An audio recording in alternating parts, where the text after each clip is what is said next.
Si je suis pas en retard, parce que on se lève tôt le matin pour aller jouer, mais non, je profite de ma vie à fond. Je pense que c'est la jeunesse aussi, c'est l'insouciance. J'ai pas forcément besoin de me regarder tous les matins et de me dire oui, je suis ça, je suis ci. Non, je profite de ma journée parce que j'ai la chance d'exercer ma passion.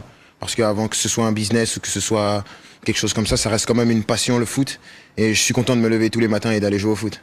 Votre mère qui veille sur vous, qui est très avisée, elle disait, paraît-il, vous me direz si c'est vrai, qu'en 2015, vous étiez tout jeune, 16 ans, vous arrivez à Monaco, jeune joueur, il y a des voitures, il y a des Bentley, il y a des Rolls, il y a des palaces, et elle dit, vous avez vu, c'est des tuches à Monaco.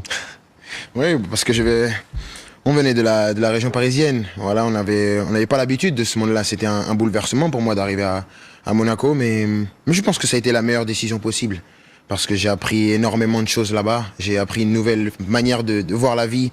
J'ai grandi pas seulement en tant que joueur, en tant qu'adolescent. À cette époque-là aussi, j'ai vraiment grandi. Et c'est pour ça que je garde toujours des souvenirs indélébiles de mon passage à Monaco.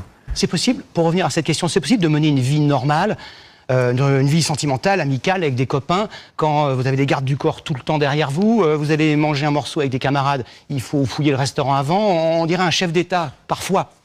Non, ça demande de l'adaptation. Bien sûr que c'est pas une vie totalement normale, mais pour moi, je trouve qu'elle est normale. Peut-être parce que j'ai pris l'habitude, mais je fais rien de spécial. J'essaie de mener la vie la plus simple possible parce que déjà, au football, notre vie, elle est pas simple. Donc si en dehors aussi, elle est compliquée, ça va pas le faire. Donc j'essaie de simplifier ma vie au maximum en dehors du foot. Il y a une photo dont je crois avoir le souvenir, vous êtes tout gamin et un poster de Cristiano Ronaldo dans votre chambre, je crois, et vous dites à votre père, j'ai envie de révolutionner le foot, j'adore ce jeu, j'aimerais bien être le meilleur footballeur du monde un jour. Vous l'avez dit ou pas? Vous avez le souvenir de ça? Ouais, mais j'étais pas le seul enfant à vouloir être le meilleur joueur du monde. Tous les enfants rêvent. Mais vous l'êtes, d'être le meilleur la petite différence quand même. Oui, bien sûr, j'ai eu de la chance, j'ai fait les bonnes rencontres. Je pense que c'est important aussi, j'ai toujours été bien guidé, bien accompagné.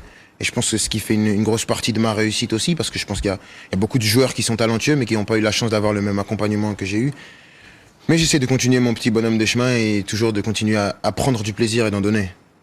La France, l'amour de la France, l'attachement, est-ce que vous dites, ah, j'aimerais vraiment, vraiment bien pouvoir jouer sous les